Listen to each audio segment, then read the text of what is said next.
Hey, Edge. Hi, Sam. As you know, I have a special guest appearance today. So this is the fifth episode of AJ's podcast. We have a jam-filled episode today. We're going to be talking about the Bachelorette, which is coming up in about 2 weeks. Does that sound about right? And then we're going to be talking about some NFL and football trends as usual. And we're going to be doing a post-game analysis of the Iowa State versus Oklahoma game today. Then I'll finish off with a friendship quiz for my two good friends over here. See how well they actually know me. So stick around and find out some more.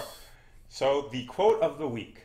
There is no right or wrong when it comes to that stuff, SpongeBob. There's just either is or isn't. What does that quote mean to you guys, Sam and Mary? I'm not sure still.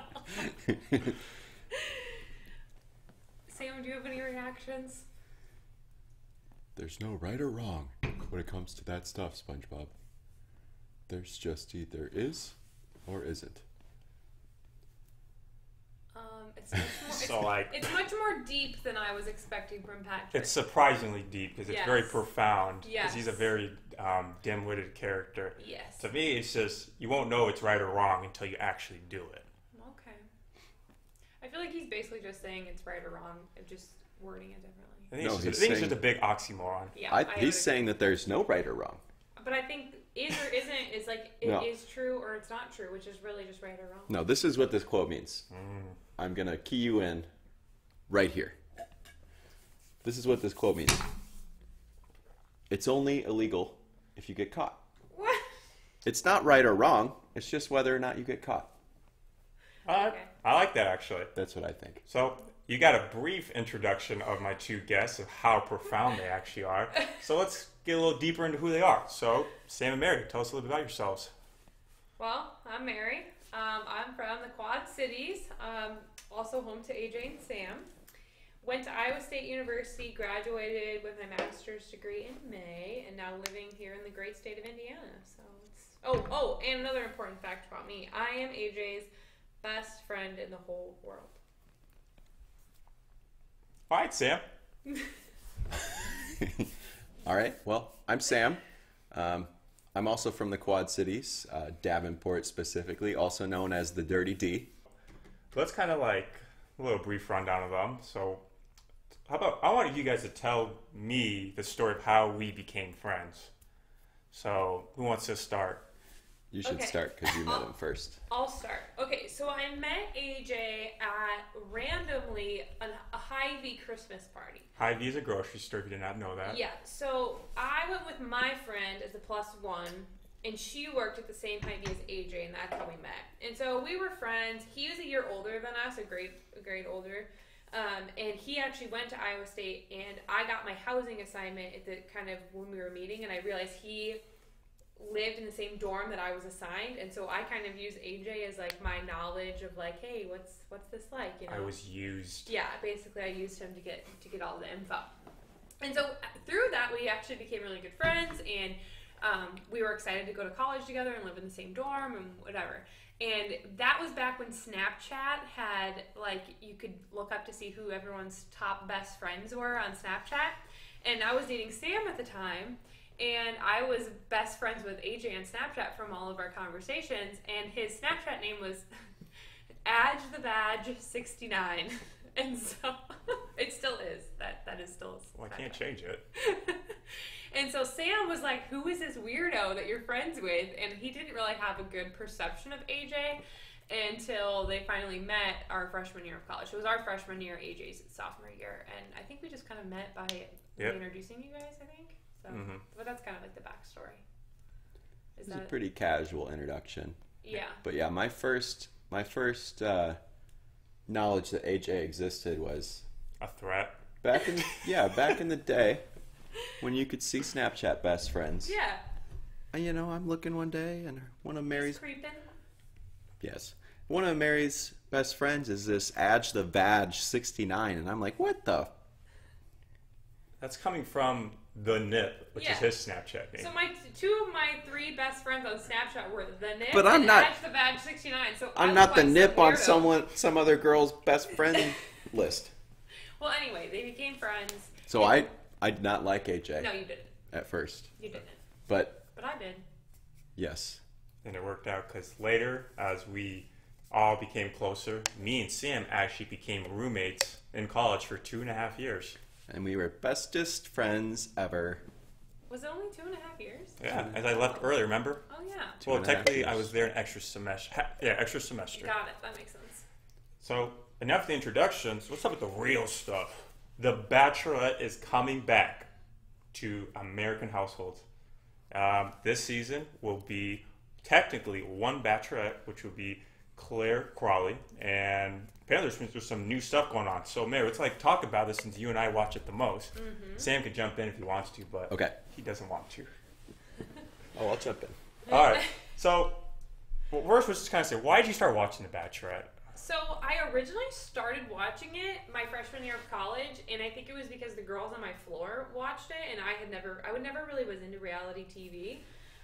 And then they started watching it, and it almost became, and the reason why I continue to watch it is it's just a great opportunity to bond with other humans of what's going on and talk about the drama and if you find a mutual person that you hate on the show, I feel it really bonds you, and it's just a good conversation starter. Right, and I started watching it because of you, because I remember when we were in the same dorm. I'd walk by to their dorm rooms. It was open doors, so everyone always had their doors open, and you guys were watching it. What you guys doing?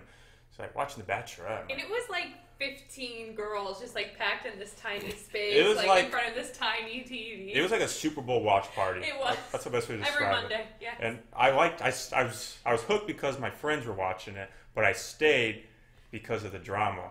It was so over the top, and I know, let's be honest, I know it's fake.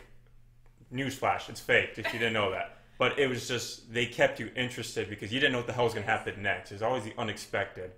And you get hooked into these characters emotionally because you would yell at the TV and say, why the hell did you do that? Or why did you choose him? Why did you choose her? It glues you. It's true. So last season of The Bachelor was Pilot Pete. And then he ended up, his first choice said no. Broke up with his second choice, I think. What did happen? Oh, no. He ended up with his choice, and then Hannah Ann. Yes.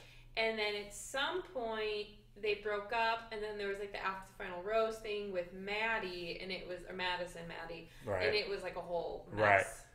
Yeah. And then later, Pilot Pete stole my girl. Kelly Flanagan, who was my top choice, according to my my bachelor bracket, she was going to be my top 4, and he went to her. And it's not even fair because Kelly lives in Chicago, and so do I. That should be my choice, right? I personally think Kelly's overrated. I think she probably got a bad edit on the show. I'll give you that. Yeah. But I also think she's kind of smug and really into herself, and that's just really not my vibe. Right. I'm just tired of seeing their Snapchats, Instagram stories. It's so annoying. We're always together, and I'm just stop. Yeah.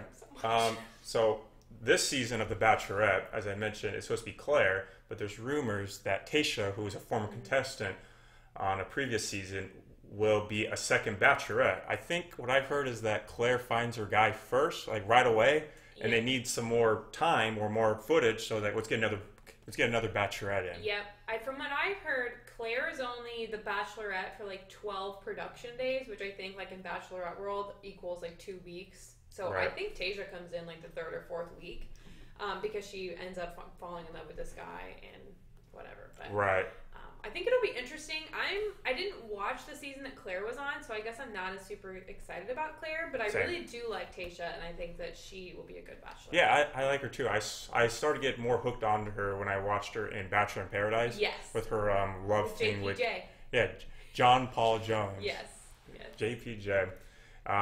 But yeah, she seemed pretty cool. I mean, she didn't really cause a lot of drama on both the shows she was on. Yeah, she's smart. I think she'll be good. I like Claire too, from what I've seen of her. I just don't really know her background of the Bachelor. Do you remember when they were advertising for, we need contestants for Claire's season, looking for older people? Yes, because Claire, I think, is 39, and so now, going back to Peter's season, that was my beef. Is I liked Peter as a person, but I feel his season was kind of a mess. because there were all these girls that were like 21, 22, and it was just kind of like, I feel like it lacked maturity. Right. Yeah, I definitely agree. Those girls last season pissed me off, Yeah. especially what's her face, Victoria. Yeah, She was manipulative. Yes, and she would make you feel bad for her, especially Yes. Peter. So he would pretty much choose her on next rose ceremonies. Yeah. So COVID is a huge thing going on, and I know ABC is going to exploit the shit out of this Bachelorette season. How do you think the whole structure is going to be of the show? I think it'll be really different only because they're not traveling. So I feel like all the hype behind like the destinations and all the dates are going to be like, there's not going to be as much hype. Right. Because I think The Bachelorette is being shot at just one resort in LA, or maybe just California. I can't remember where it's at. Yeah. And I think it's just going to like lack some of that like depth because of the No one's going to go to like Cabo or Europe or anywhere. It's just going to be one place. I also think traveling is like a prize for the people who like stay on longer. You know, like the cooler places come later in the season. So I feel like the people who like stick around aren't going to get that kind of like hype. Right. So like I mentioned you, like I started watching The Bachelor and Bachelorette because I was in the dorms with you guys, and as you can describe it, it was just all girls watching The Bachelorette. And I, at the time, it was like maybe 2014, 2015, I was kind of like one of the only guys within my circle of friends, like my guy friends, that watch it. Like, what the hell are you watching this shit for, AJ? And then as I get a little older, and then I meet coworkers, and they're like, yeah, I watch with my girlfriend too. Me too. And they're like, oh yeah, I watch with my friends too. Why do you think like it's probably becoming, I don't know, more acceptable for guys to watch it? Or what do you think? I think part of it is social media, honestly, because I think like the show has really gotten to this point where like everyone has a social media presence off screen. And I think Twitter, like watching The Bachelor, Bachelorette while looking at Twitter is like one of my favorite things. So I feel like it's almost like become more acceptable for like more people to watch it. If you're on social media, like you see these people, you see the tweets, like you want to see what it's all about. And I also think the show has just gotten a little bigger too. I think with our age group, I think it's gotten a lot more popular. Right. Since we started watching it. Right. And so I think that's probably part of it. Yeah, I think a lot of it. Can I chime in here? Oh, go ahead, buddy. Here's my hot take. Go ahead. Here's my hot take. So I think originally The Bachelor and The Bachelorette were sort of more about falling in love. Would you agree? Yeah. Like, at least the show is more portrayed as the process of falling in love and like being this romantic thing. Yeah. And in general, that's not what guys are interested in. But I feel like it's sort of avalanched into this like hot mess of drama and ridiculousness. Yeah. That's just, that's very true. It's true. Objectively entertaining. Yeah, I completely agree with that. And I think a lot of reasons why it's catching more of a larger audience in general is my thought of The Bachelor and Bachelorette is it kind of targeted towards conservative white women. Yeah. And it's getting a little more open with their contestants, especially with Rachel Lindsay, who's the first black Bachelorette. And I think they just kind of build more off of that and find ways to incorporate. I wouldn't be surprised if they end up getting like a bi Bachelor or Bachelorette and they get like male and female contestants. I'm so curious what the dynamic is going to be. Yeah. I just think it's going to be like wild. So since we're talking about a love show, how did you two meet? Because if people that don't know, Sam and Mary have been dating for 10 plus years? 9 years. 10 years. Almost 9 years. 10. Yes. So how'd you guys meet? Tell me all about it. I'm Chris Harrison.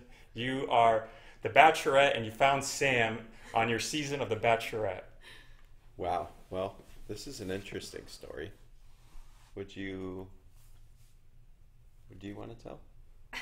I will tell the story. Okay. So I was, we were freshmen in high school, and I was at a friend's house late at night. I was sleeping over. We were waiting for the pizza guy, I think. So it was probably like 1, 2 in the morning. And that was back in the day where like there wasn't a lot of other social media. It was like Facebook, and that was like the primary way. I don't know. It was just different. I don't think Instagram even existed. No, Instagram did not exist at this point. It was really just Facebook, and that's what everyone was on. And that was also the time where like you had Facebook friends that you didn't actually know. Like I feel like now if I get a Facebook note request of someone I don't know, I'm like no. But I feel like I had a lot of friends that I didn't actually meet in person. Your social value was gauged on how many Facebook friends you had. Exactly. So I had become Facebook friends with Sam because we had mutual friends. I went to the Catholic school Assumption. He went to the public school Central, and we just had mutual friends. So he was my friend on Facebook, but I didn't actually know him. And I was with my friend. We were, being dumb and silly. And Sam was online, and I messaged him, quote, "You're hot," end quote. That's not like you, though. You dared? No, I didn't. I think I was just like, when you have a lot more, you just have a lot more balls when you're with your friends. And, I would never do that by myself. But I was, it was fun. But I messaged him, "You're hot." And I think from there we just started talking. And I think I had originally messaged him to try and set him up with my friend Rose. And then they started talking. And Rose was like, "Yeah, Sam doesn't really like to talk to me." And then I was like, "Oh, we talk all the time." And so it ended up being kind of like that. So, and then we started dating, I think. But when people typically ask us how we met, so I don't have to go through that whole story, I usually just say, "Oh, we have mutual friends." So, that's the brief. That's the safe answer. She's embarrassed to say that she slid into my DMs. Yes. Yeah, I slid into Sam's DMs before that was like a thing. Guys like a girl that takes action. Yeah, exactly. So Sam, the moment Mary slid in your DMs, what was going through your mind? I mean, you were a horny teenager, most likely. I'm sure a lot of things were going through your mind. I don't think I've ever heard you answer this question. What went through my mind? I don't know. I don't know that I thought a lot of it. Do you remember it? Yeah. Okay. I remember sitting there at the computer, and the little message popped up, and it was "You're hot" with the "UR." Yeah, it wasn't even a full "your" spell out. Mm-hmm. And I was just like, huh? Who the hell is this? I didn't even remember that we were Facebook friends. Gotcha. And I don't really remember thinking that much of it at the time, to be honest. It really wasn't that big of a deal, and then it just kind of like spiraled into this, I guess, 10-year relationship. Wow. Crazy. Yeah. It's crazy how the world works. Mm-hmm. Yeah. I mean, I don't know you guys, but I'm excited to see some Bachelor and Bachelorette action, and I'm not going to have any expectations just because sometimes I get let down, but sometimes I get shocked.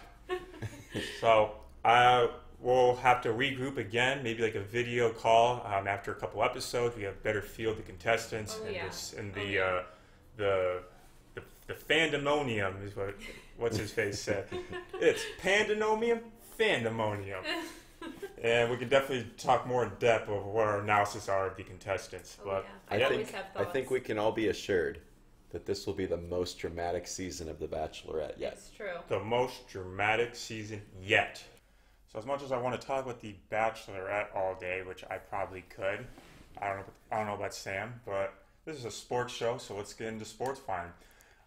So guys, what kind of looking at the NBA Finals, since that's kind of coming to a close pretty soon. Today's Sunday, so the Lakers played the Miami Heat for Game 3. Lakers are up 2-0. Have you guys been watching it all or hear anything about the Lakers or Miami? We've been watching. I I've been watching. Watch a little bit and then I go to bed and Sam watches. I've been watching. What I've been seeing is what I want to see is Lakers in 5. I want the Heat to pull one game out, just to be respectable. Right. I feel like they're a good team. They got some injuries going on right now. Yeah. I don't think they have a chance to win, but I'd like to see at least one game to make it interesting. Because these blowouts aren't really that fun to watch, to be honest. And people say, like, LeBron James is obviously the best player in the world right now, and he's playing like it. So he has a little bit more sense of urgency, and AD, Anthony Davis, has been playing pretty well, too. I think last game, in Game 2, they combined for 65 points, which is pretty Anthony good. Davis is at the top of his game right now. There's no doubt about that. Ryan, the Miami, I mean, they have some really good players, and they look at the playoffs and even the bubble, like, everyone has, like, a good role. And, like, Jimmy Butler, he's been one of my top Bulls players when he's in Chicago. And then, he's been moving around to some teams to just not a fit. He's been calm people soft. Yeah. In all defense. He's difficult to work with, but he plays when people play hard with him. I predict the Lakers are going to win in 6 because I think Miami's they have such a good coach. and they have such good players. And Tyler Hero, who's one of the rookies, he's pretty good. But to be honest, Lakers winning this playoff series isn't by just LeBron and AD. They need a third or fourth guy to depend on to make some points. Yeah, and what I've really enjoyed seeing is, I mean, Dwight Howard has been in the league forever. It feels like like he's been there longer than LeBron. I don't know exactly when he came in, but right. It's so much fun to watch him just go out there and bust his ass and hustle like that. Right. Being like the oldest guy on the team pretty much. And yeah. And like I mentioned this in my last episode, I like the story that's going on because if Miami wins, they prove to the world that we won a championship with LeBron. That was the last time, but we beat him and won it without him. So that's a cool ending to their story. And then the Lakers, they're kind of saying, hey, man, Kobe Bryant died this year, and we want to make a tribute to him by winning another title for LA. So it's a good narrative for both teams. Yeah, and I think the Heat just have to come up with an answer for the size that the Lakers are putting forward. I mean, right. You've got LeBron, AD, and Dwight Howard. Right, there's lots of experience on that side. Yeah, the Heat's just a smaller team, and they have to figure out a better way to defend that. I think they went to the zone last game, and I think that worked a lot better for them. Oh, yeah. But they got to figure out their shooting. Yeah, definitely. They're a pretty good three-point team. Yeah. So, yeah, kind of switching to NFL. People that don't know, I'm a pretty big Packers fan, but I like to support Chicago Bears because Chicago is one of my favorite cities, and I currently live in the area. So I'm definitely a fan of both, but the Packers are playing. I'm going to root for them over the Bears if they're playing against each other, unfortunately. So, like, what kind of teams do you guys like to watch when on Sundays or Mondays? You know, do you want to go first? You heard in previous, conversations that I mostly watch The Bachelor, Bachelorette. So I don't really have strong opinions about the NFL, but I usually support teams who have previous Iowa State players. So we like the Bears because we root for David Montgomery. We like the Packers because we root for Alan Lazard. Yeah. So. Right. Yeah, and so I'd say the same thing. I've never had like a team, in the NFL. I just don't get as into it as college. I don't think it's quite as exciting. Right. But I love watching Iowa State players me too. be successful. So, yeah, I love that Alan Lazard has busted his ass to earn his spot at Green Bay. And now Green Bay is seeing, some injuries, and Alan Lazard's getting some more playing time, and he's really shining. Right, and at the moment he's having surgery in his abdominals, so he's out for a little indefinitely. Hopefully he comes back and shows that he's still the number two guy for Green Bay. Maybe someday if he's with Green Bay, and maybe number one someday. So that'd be great to see. Because it's nice to see your former teams, just players on your former teams, just make a statement in the NFL. And like you're saying, like you don't really have much of a team. Like it took me a while to pick a team because I'm very player focused. I like to watch college players that I've enjoyed watching. Yeah, absolutely. That excel in the NFL. Yeah. So I like to follow their path. It's like watching your child grow up. Absolutely, yeah. And David Montgomery, same thing. He's kind of fighting some injuries right now. Right. Hopefully he can get back this season and make some things happen because I think he's really starting to shine with the Bears too. And I think as they start to figure out their quarterback situation, I mean, I guess we can get into that right now too. Oh yeah, definitely. But who do you think fits better for the Chicago style?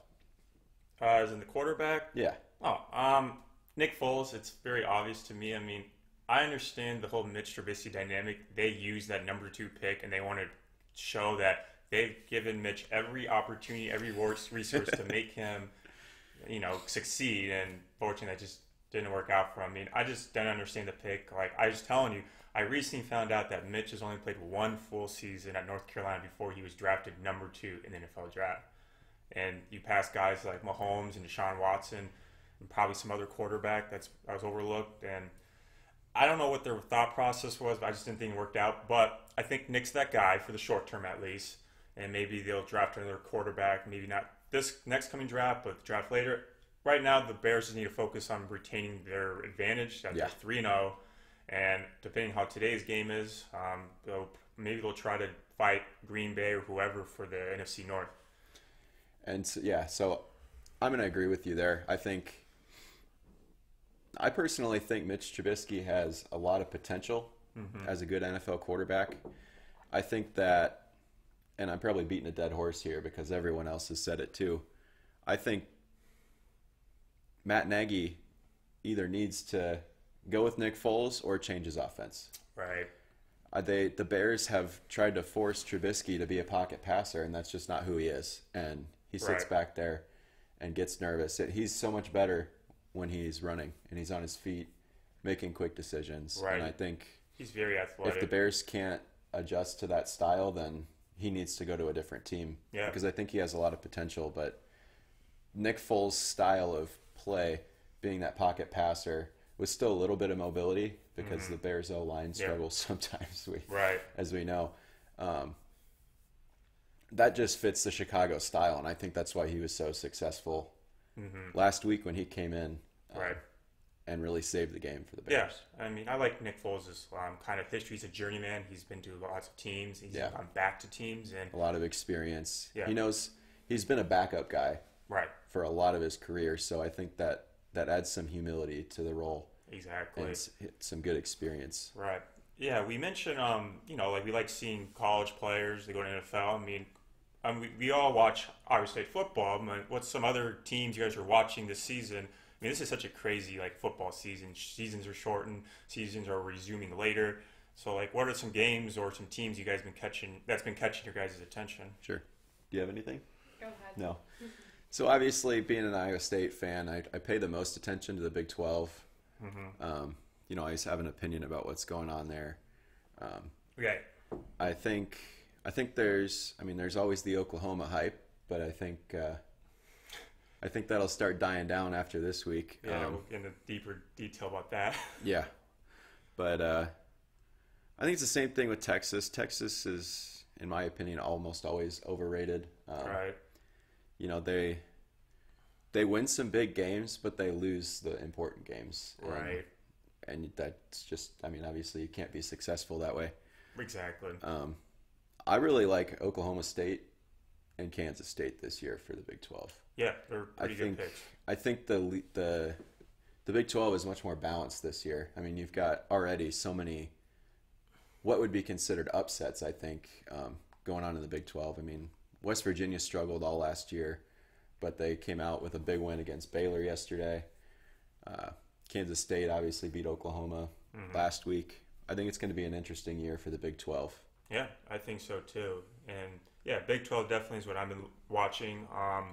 And then SEC just got back on, so I've been watching. I've been really into Florida. Florida's they've been kind of borderline really good or okay, but I think they're finally catching their stride. I like Kyle Trask, their quarterback. And outside the SEC, I'm really liking Miami. I mentioned them last week. They're just a pretty Showtime team. They're really good defensively, and I like their quarterback, De'Aaron King. Definitely an explosive team. Yeah, I'm excited to see the matchup. I think they play Clemson next week, so we'll be seeing how that goes. So there's been works of all these conferences going back to football, which including the Big Ten, which is the bigger news, and there's Pac-12, Mountain West. So I'm excited for Big Ten football. I probably watch it more than Big 12. There's just more prolific teams, and most of those teams are in the college football playoffs. So what are your guys' thoughts on the Big Ten returning? I kind of have mixed feelings. Obviously, I'm excited to watch Big Ten football. I love watching Big Ten football. I just kind of have the stereotypical beefs with the Big Ten. I think it's very top-heavy, and also I get very frustrated with the Big Ten East being so stacked compared to the Big Ten West. Right. I think it makes for some teams having much more difficult schedules than other teams. It's just kind of the luck of the draw as a Big Ten West team, who do you get matched up against in the Big Ten East? I mean, you can play Maryland or you can play Ohio State. I mean, there's such big disparities there. And you get that in every conference, but I think it's just much more emphasized in the Big Ten. Right. I mean, I mostly follow the West because there's more Midwest schools in the West. Yeah. I watch Wisconsin. I've seen Iowa games, a couple of Minnesota games, because we're from Iowa and those are all in that area. So I don't pay attention too much to the East unless it's like Ohio State. Mm-hmm. But like you said, like there's such a big disparity between those teams because like the Rutgers are arguably the worst team in the overall Big Ten, and Ohio State is probably the best team in the Big Ten. They're in the same Maybe in the country, division. yeah. Exactly. So it's a big difference. I mean, I like to watch Penn State. Penn State's pretty consistent year by year. I like James Franklin, the head coach. That program came from shit and had a real bad rep with their. Yeah, he's really turned that program around. Yeah, he definitely changed the narrative a little bit. I like James Franklin as a coach. But yeah, like Big Ten, glad it's back. Yeah. I'm hoping to maybe like Big 12. There's been some crazy upsets with the Big 12 due to the nature of preparation and no fans in stands because of COVID. Maybe we might see a similar trend with the Big 10 or the Pac-12 when they resume back. Yeah, and I've talked a lot of shit about the Big 10 West over the years, but I really think they're kind of starting to come around. I like what I'm seeing out of Minnesota, obviously. Yeah. You look back at 4 or 5 years ago, they were a terrible team. Oh, yeah. And the fact that they've made that turnaround so fast is awesome. Yeah. Obviously Wisconsin and Iowa are always players, but I like what I'm seeing from Indiana, Purdue. Oh, yeah. Even Illinois is looking a lot better. Yeah, I agree. Lovie Smith's starting to turn that program around too. So yeah, I've definitely noticed that Indiana had a boom season last year. Yep. Like they improved their record and they made a bowl game for the first time in a while. So we're seeing some more closer matchups in the Big Ten West, especially. Yeah, absolutely. So I'm excited to see how it plays out. I'm interested to see as the season goes on, how do we interpret this whole situation of some teams are playing 10 games, some teams are playing 8 games, right? Some teams, 7. Yeah. So how do you weigh the rankings, right, when all that comes into a playoff situation? Yeah, and we had this discussion earlier today about rankings are kind of pointless at the moment. Yes. Ohio State is ranked number 2 and they haven't played a single snap this fall. I think what they should do is eliminate rankings until college football playoff rankings come out, because right now they're doing AP poll rankings, and then college football playoff rankings come out about 4 weeks before the playoffs. That way, at least all teams have had at least a handful of games, and that's a better way to kind of solidify what the true rankings are. Yeah, that's the easiest way to go about it. It's just so speculative, especially so early in the season. Exactly. Like you're going off of what recruits did they get a couple years ago? What kind of players did this team lose? Right. But you look at, let's go to last season. Alabama was the number 1 ranked team coming into this last season. Right. Yeah. They weren't even a player. Right. It's just so speculative right now. I think the reason why they have these ranking systems still in play is for gambling reasons. Well, that's true. Yeah, because I feel like it's easier to bet of who's going to win or who's the underdog if you have these rankings. So that's probably why they still have it, honestly. Right. And I think you made a pretty good point in an off-camera conversation as well. Like, it helps people who maybe aren't as into the sport, understand. Right. What's this matchup look like? Do we have a team like Ohio State going up against a Rutgers? Oh, yeah.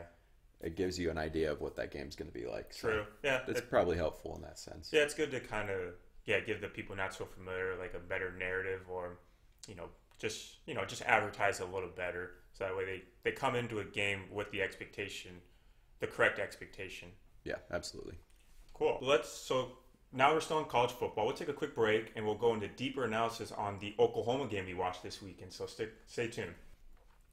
So as you can tell, we've been talking a lot about college football, and we're Iowa State fans. So we're going to talk about the Iowa State-Oklahoma game we saw on Saturday.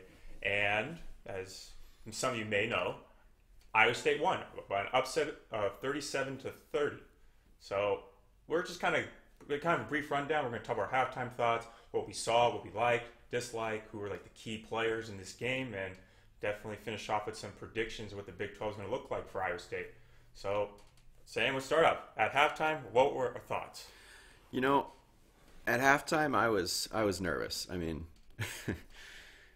What was the score? 17-13 or something like that? Yeah, it was a close game going into half, closer than it felt like it should be. I kind of felt like in the first half, Oklahoma kind of had their way with with Iowa State. Right. You know, on that first drive, they just marched right down the field. We had a good stop at the goal line, but it just felt like we couldn't stop them when we were on defense. Yeah. We weren't getting any sort of pressure on the quarterback. Our run defense was pitiful, and our offense really wasn't doing what it should. Yeah, but I give the defense somewhat credit because if you look at the previous games against Oklahoma, who they faced, I mean, their quarterback Spencer Rattler, he averaged maybe 3+ TDs a game, and we were holding him down, I think, just one. So just that pace alone just shows that we're definitely a better defensive matchup against the OU offense. And I mean, there's been some tackles that should have been made, especially some sacks. Yeah, a lot of missed tackles, especially in the first half. But yeah, I think they contained them just enough to make it a kind of a closer game, which I can't ask for much. I was really happy with the score going into half because it certainly felt like it should have been a lot worse. Right, and Brock Purdy, the quarterback, he was starting to pick up his stride the second half. My concern, I think he's a very talented quarterback, probably one of the best recruited quarterbacks in a long time at Iowa State. Yes. But he just has a little bit of inconsistency, and he was just kind of catching his stride a little bit. But yeah, I mean, second quarter, he was picking it up. And at halftime, I thought, okay, he's going to definitely get a little more comfortable now. His confidence is back up this game. Yeah, Brock Purdy is definitely in an in-between stage of maturity, Right. I think, as far as a quarterback goes. Right.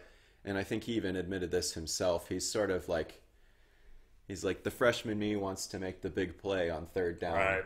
When we, our blocking breaks down and I've got defensive players coming at me, I want to scramble and make the play. Right. But the mature part of me needs to just check the ball down and Right. play smart. I mean, And he's kind of stuck in that in-between phase. I think he's getting there. I personally like seeing the exciting plays. yeah, me too. So I kind of wish he would not reserve himself so much, but Right. I think he's sort of feeling confused as to what identity he wants to take. I mean, yeah, you mentioned there's times where he probably would have just ran downfield and take a bad hit, but Yeah. looking at last night, he only rushed 2 times. Right. So he's definitely becoming more comfortable in the pocket and maybe just getting to know his O-line as the games go by and just kind of see where weak spots are at or just how good they really are. I mean, Yeah. it's hard to go against OU's D-line and O-line. I mean, they're just very huge in comparison. Them boys are big. They are breaded. They are big boys. And I got to give all the credit to Oklahoma's offensive line last night. Oh, they're just Jaquan Bailey is one of the best pass rushers in all of college football. Right. And they shut him down. he didn't get a single sack on him. No, I think two tackles. Something like that. Yeah, so, I mean, all the credit to their O-line. They really shut us down, especially in the first half. Right. And I think now going into the second half, I think Iowa State kind of figured that out. We play this 3-3-5 defense, and it's really dependent on, Jaquan Bailey and Wazirike getting good penetration into the backfield. Yeah, exactly. Because really we're going for coverage sacks. I mean, yeah. we're dropping, 7 or 8 guys back sometimes. Mm-hmm. And really we're just hoping that the quarterback has nowhere to throw the ball. And we're counting on, Jaquan Bailey getting back there and causing pressure. Right. But when we can't do that, I mean, the quarterback has unlimited time. Someone's going to get open. And what we've seen in the past with teams trying to break our 3-3-5 defense is they'll just run a delay route with the running back or a delayed crossing route or throw into the flat with the tight end. Right. And they just have, 25 yards of open space ahead of them before we can tackle them. Yeah, I mean, I'm not a big fan of that formation just because I don't like to see linemen rush 3. Yeah. There's no pressure on the quarterback, and they have so much time, and they can do those delay routes, and it's just more of an advantage to them. I think defensive coordinators, they think, we have more in the backfield, that way we can cover more. But if you give a quarterback a good one, enough time, he'll make something out of nothing. And I think what Iowa State figured out in the second half is, Spencer Rattler's a good quarterback. I think we can all agree on that. Yeah. But, he's still a freshman. I think he's got a lot of maturity to gain in terms of his vision and his decision making and his ability to read the defense. And I think Oklahoma doesn't have the downfield weapons that they've had in the past. Yeah. In terms of receivers. Right. So I think in the second half we figured out, hey, maybe we don't need to drop 7 or 8 guys. Maybe we can drop 6 and rush 2 more. And we started seeing a lot more defensive pressure, especially linebacker blitzes, whether they were showing it or sort of a delayed blitz. We started seeing micros in the backfield a lot more. And I think that's when our defense started playing a lot better. And that allowed us to stop their run a little bit better as well. Exactly. And I think a lot of like big key moments was thanks to penalties. Oh my gosh. There's 9 penalties from both teams. The penalties were brutal on both sides. I think a big driver of that was, I mean, they plastered it on the screen the whole game, but the average height of an Iowa State receiver is 6'4", right, and the average height of a D-back at Oklahoma is 5'10". Yeah, just Oklahoma D-backs are short, so swipe left. Right. So I think a lot of times those D-backs were just, I mean, they had to literally jump on our backs to stop us from catching the pass. Just that's the only way they could stop us. So I think sometimes they were just making that call of, I'd rather give up a first down and a 15-yard penalty than this touchdown pass. So, yeah.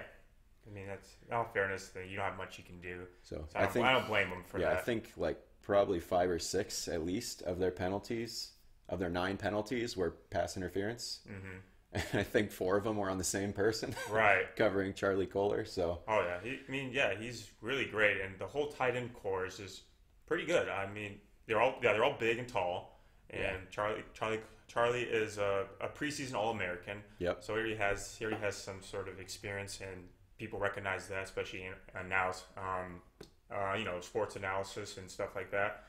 I mean, I think the offense is starting to. The Iowa State offense is starting to pick up their stride, and I think this win is definitely going to build their confidence. I think we're still trying to figure out our receiving core. Yeah, because right now one of our top receivers is a JUCO transfer. Not to knock on Xavier Hutchinson, but he's not the best target for Brock Purdy, obviously, because he wants to choose the tight ends over him. Yeah, we just think about in the past we've always had like our main guy, like we have that one good receiver.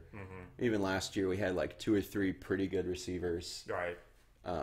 But this year it just like it doesn't seem like we have that go-to guy anymore. Right. And I think if you look at the stats, you see like we're targeting our tight ends 75% of the time, it feels like. And we have 2 really good tight ends in Charlie Kohler and Chase Allen, but I'd just like to see us figure out that wide receiving component of the offense, because I think that in combination with having Breece Hall, which we'll get to here, and 2 good tight ends, that makes our offense that much better. And I think Brock Purdy will feel a lot more comfortable once we get that wide receiving figured out too. Yeah, then going off Breece Hall, Breezy Hall is his nickname to be now. Breece the Beast. He had 139 overall yards on rush and 2 TDs. He averaged 5 yards per carry, which my standard, if you're in that 5-yard mark, you definitely had a pretty good game. I mean, he definitely saved our butt once or twice. Breece Hall is, I think, finally the answer that Iowa State's been looking for since David Montgomery left. Oh, yeah. There was an empty hole there for a while. Right. And I think Breece Hall is that guy. I mean, he reminds me a lot of David Montgomery, the way he runs the ball. Right. It's all about, yards after contact for Breece Hall. There were so many plays that should have been, 2, 3, 5-yard loss plays, and Breece Hall turned him into a 15-yard gain. Yeah. I mean, that had to happen 10 times last night, I think. So. Right, and like what I've noticed in a trend, the NFL and college level, is that running backs are starting to become more multi-purpose. Like they're not only good at running the ball, but they can catch the ball. So maybe, I'm not sure if he's good at that, but that could be an opportunity so that he can definitely be another asset on the pass offense. Absolutely, and I think that having Breece Hall as a weapon is just. It's such an advantage for Iowa State in a very pass-heavy conference. Yeah, every team in the Big 12 is running spread offense, Right. throwing downfield, and defenses are adjusting to that. I mean, as we talked about, Iowa State's defense is all about coverage. Right. And it's the run game often that gives us trouble. But to have that weapon, especially in the Big 12, is awesome. I mean, I think we ran the ball 28 times just with Brees Hall. I think he had 28 rushing attempts last night. Yeah. And, I think that's unheard of. Right. For I Iowa mean, State. that's like Wisconsin. Yeah, that's like offenses. Big Ten. That's like Big Ten football right there. Right. So. I mean, they're pretty good. They're pretty good in their running back game. But I mean, there's a couple other good running backs in the Big 12, which I like personally. Is Chuba Hubbard. He's pretty good. He's the man. So Sam, we briefly talked about what we're seeing in the Big 12. I mean, what do you think the overall final standings will be? Like, who's going to be in the title game, or who's going to be a contender at least? Yeah, I think it's really tough right now because, as we talked about, the Big 12 is so much more balanced, I think, than it was even last year with Oklahoma struggling. I personally think we're going to see Texas struggle a little bit more. Right. They're still getting some stuff figured out, especially on the defensive end. So I really like Oklahoma State this year. Obviously, Baylor was a big player last year. I think it's too early to comment with Baylor. I mean, they lost to West Virginia yesterday. So yeah, my concern with Baylor is they recently lost head coach Matt Rue, who went to the Carolina Panthers, and he definitely helped turn that program around. And I just don't see it happening again. I don't know too much about their current head coach, so I don't think Baylor will be in that discussion anymore. Yeah, I also think Kansas State is looking really good this year. So I think it's anyone's game. Obviously, I want to see Iowa State up there too, but I think the next couple of weeks will be very telling. Right. I mean, Oklahoma, they're 0-2 in the Big 12. Honestly, if they went undefeated for the rest of the Big 12 season, I don't think they're automatically able to be in that title game, and the chance of them being undefeated is just really slim at this point. Yeah, especially with losses to Kansas State and Iowa State, who both have, I think, the potential to be up pretty high in the rankings. Right. If it comes down to it and Oklahoma's lost to both of those teams, I mean... Right. I mean, off the bat, like my top three that I'll be battling for that Big 12 title spot will be Oklahoma State. I like them. There'll be Kansas State, and then Texas being in the discussion as well. I mean, Iowa State, I have a feeling that, fans will say they always do something that's just makes you pull your brain, like pull your hair out. And I think they'll be in the discussion, and then they'll find a way to slip up.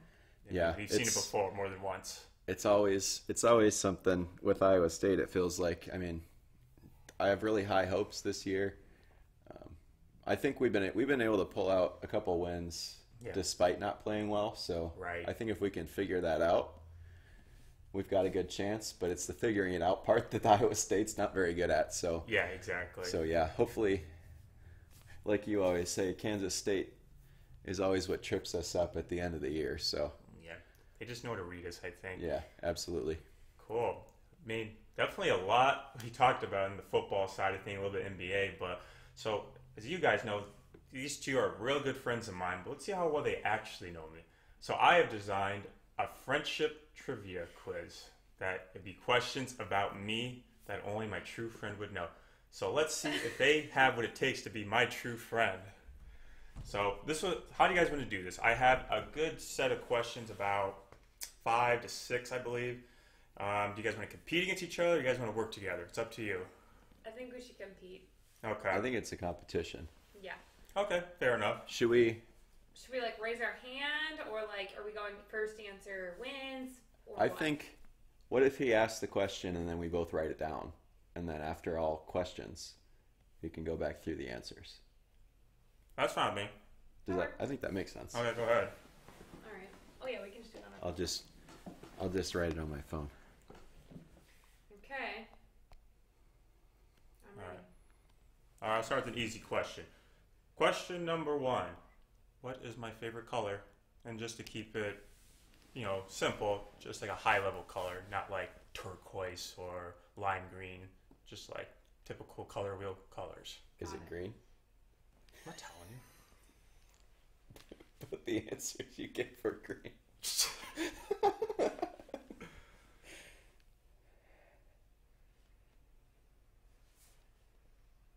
I should give you guys a time limit. I'm done. I'm ready. Okay. Alright, how should you guys show me the answers, I guess? Do you want... Let's go through all of the questions. Oh, I and see then we what can you're go saying. back Okay. and yeah. Alright, who is AJ's favorite band? I think that's a pretty easy one, too. It's going to get harder as we progress, just so you know. I feel like that's a trick question. Don't say Don't- anything, AJ. I'm not saying anything. I'm not saying anything.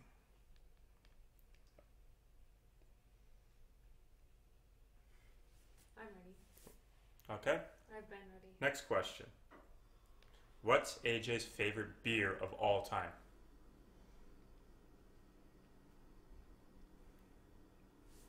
Ready. I'm ready. All right. Where did AJ run his first half marathon? What city? First half marathon. Ooh.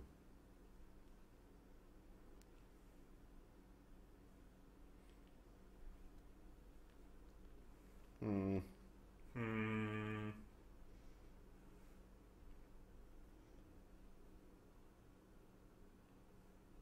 What's our time, you Sam? I'm ready. Let's Okay. go. All right. Besides Chicago, which U.S. city is AJ's favorite? His favorite city besides Chicago. I mean, there's a lot of cities I love in Italy, but I'll keep it Got it. in the States. U.S. Yep, in the U.S. Did you answer already? Yes. I don't know. I have no idea what this one is. Just make a guess, man. That's what I guessed. Huh? I made an educational guess. Oh.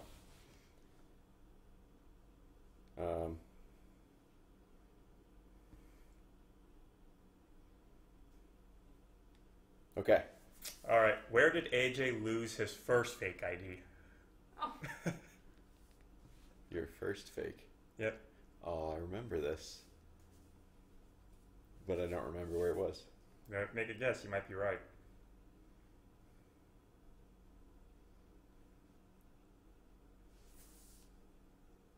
Okay. Okay. As some of you may not know, when I was at Iowa State, I was in a run club, and in the run club, I was the vice president. So for Sam and Mary, when did AJ become the vice president of the run club?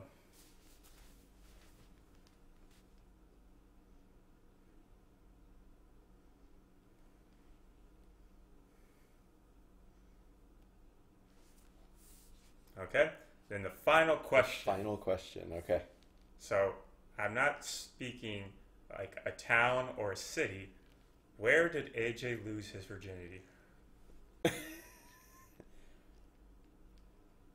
Not town or city? Think of it as a piece of furniture. A piece of furniture?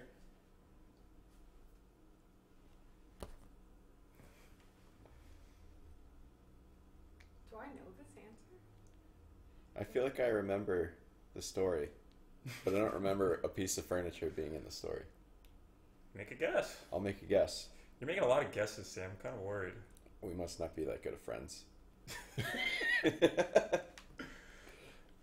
Technically, we've been around each other longer because we slept in the same unit. That's true. So you had more time. You had more opportunities to get to know me. All right, is that it? Yep, that's it. Okay. That was 8 questions. Yeah, I don't know. I'm a liar. Okay. It's okay. that's it. let's go. Favorite color? I said Blue. that. Blue. I had blue written down and I changed it to Yes! red. God damn it. Okay, so I had blue and then I was like, no, maybe it's red because you like Wisconsin. that's a good guess. Red is my second favorite. Oh, My good. actual favorite is navy blue. I like a dark blue Ooh. color. Who is AJ's favorite band? One Direction. One Direction. Okay, so keep track of your points. That's right. I'm a One Direction fan. One That D. was not a trick question. I'm a It was directioner. the easiest question. Apparently, it's confusing to Sam. There was a point. There was a point Uh-huh. where you told me that 5 Seconds of Summer was your favorite band. No. That was a phase, I think. It was a phase, Yeah. but you did tell me that. Okay, what's AJ's favorite beer of all time? Spotted Cow. Spotted Cow, that's right. Tiebreaker for what brewery it is? No, I don't have a favorite brewery. Whoever knows it's... No, New Glarus. Where did AJ run his first marathon? I guess Chicago. How about you? Quad Cities. Chicago. Damn it. That was my second season. That was my second half marathon. Damn it. I knew you ran one there, but I didn't know if it was your first. Where did AJ lose his first fake ID? I thought... Oh, wait. You went on a... Okay. You skipped one. Yeah. Okay. Oh, you're right, I did. Besides Chicago, where is AJ's favorite city in the U.S.? I said Milwaukee. I also said Milwaukee. San Francisco. Oh, damn. I knew that, too. I didn't know that. Okay, now to the fake ID one. Where did AJ lose his first fake ID? I guess Iowa City. AJ's. If I lost my ID at a bar that's named after me, I would never go back to the bar. I lost my fake ID, my first one. I went on a run club trip to University of Kentucky. So I lost it in Lexington, Kentucky. I went to a bar with my friends, acting like a big shot. Bartender looked at my ID, looked both of it. It's a real shitty ID. It's from some Chinese company. And he looked at it. He looked me dead in the eyes. He started bending it. I remember and the that. plastic was peeling off as he was bending it. He's like, nah, bro, get out of here. I was like, all right, guys, see you back at the hotel. I just couldn't remember where Yeah, it was. me And too. I thought that maybe it was on a run club trip, but I wasn't sure. Right. But I felt like Iowa City was a good guess. Yeah. I lost my second one in the Quad Cities. Okay. Okay. When did AJ become the run club vice president? I said your junior year of college. That's what I said. All right, that's right. So what's the points right now? I think I have 4 points. I also have 4. It's tied. Oh, maybe this will be the tiebreaker. If not, I'll think of one more question. I feel like I didn't get this one right. So it's I don't think I did either. Where did AJ lose his virginity? I said the green leather couch on Highland Ave. I said on the carpet. Both wrong.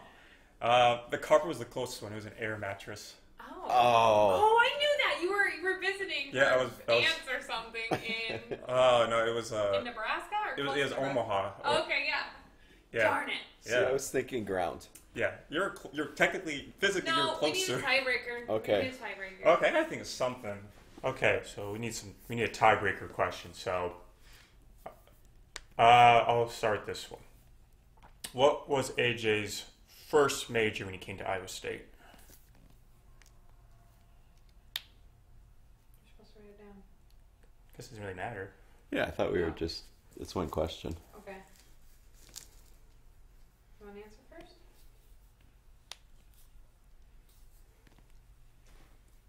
I think it was finance. I think it was engineering.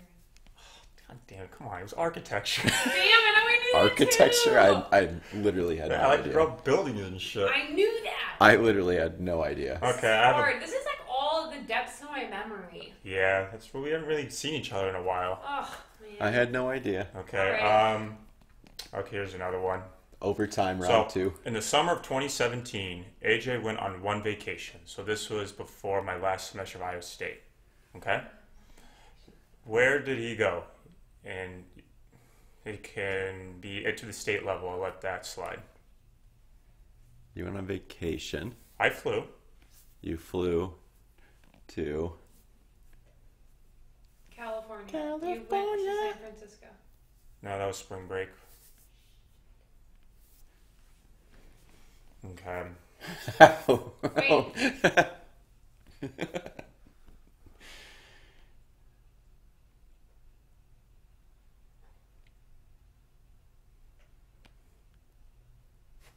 can't remember. Vegas. I went to Vegas. Oh, I knew that one too. Okay, I suck. So, Okay. when AJ's architecture dreams went down the drain and he had to make a decision if he was going to stay at Iowa State and pursue business or go to a different school, which school was it?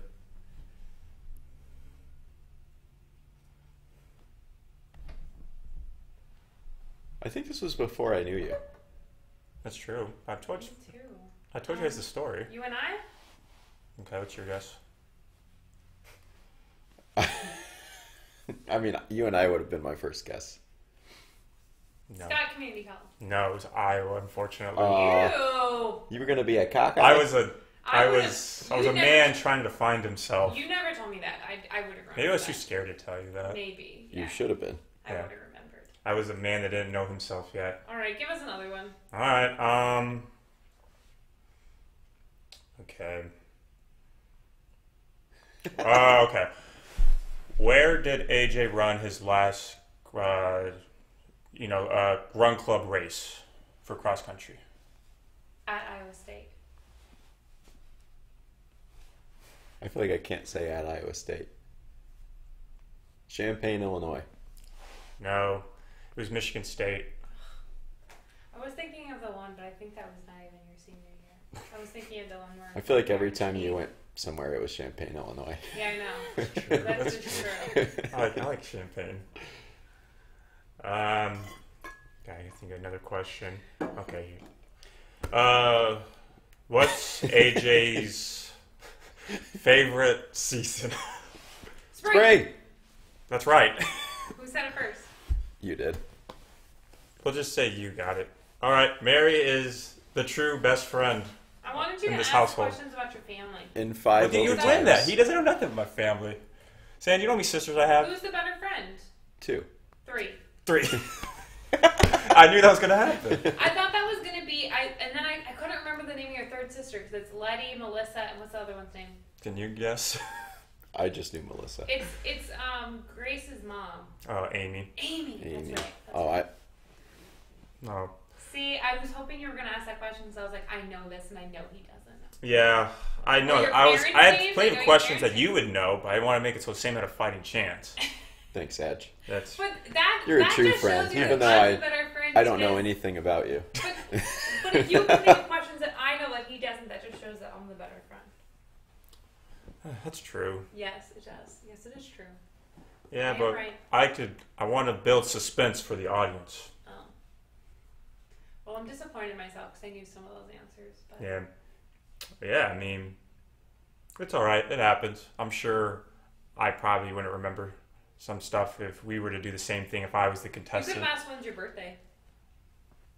I don't think you guys knew it. February 17th. Yeah, that's it. I would have known February. I didn't know the date. No, he doesn't See. know the date because he's not the true friend. Okay, I'll make this. I'll add an extra question just for fun. Okay, Who is AJ's favorite One Direction member? Harry. You just keep answering before me. Yeah, that definitely. The note thing doesn't help. Without the notes. Yeah. What's your guess?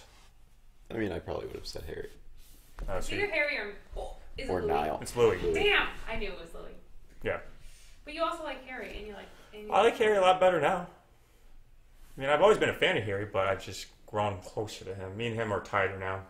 I tweet at him, and he doesn't reply back, but he's just busy. I understand. It's hard being a superstar. Speaking of music, Sam, I see you have a guitar. You want to play? I do. I'll play a song. We got a little bit of time. Okay. Do you have any requests? I don't know, just whatever's coming to you first. All right. Just like a minute or something. I gotta check my cord. All right. I learned this song from Mary a long time ago. I learned it by ear. It's not the hardest song I know, but it's probably not the easiest. Do you want my headphones so you can hear your guitar pretty clear? No, I'll just go right here. Well, it's not that I can't hear the guitar, it's just can you hear yourself playing? Oh yeah. Okay, then you're fine. You ready? Yeah, go ahead, bud.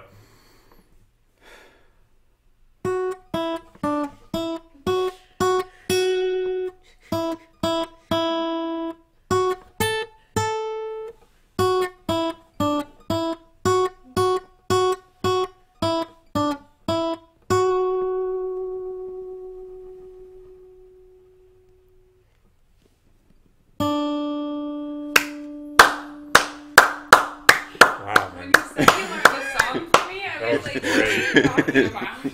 That was great, man. Beautiful. Thank you. So that was our encore from our lovely guitarist, Samuel Hipple. So this is the end of the episode, guys.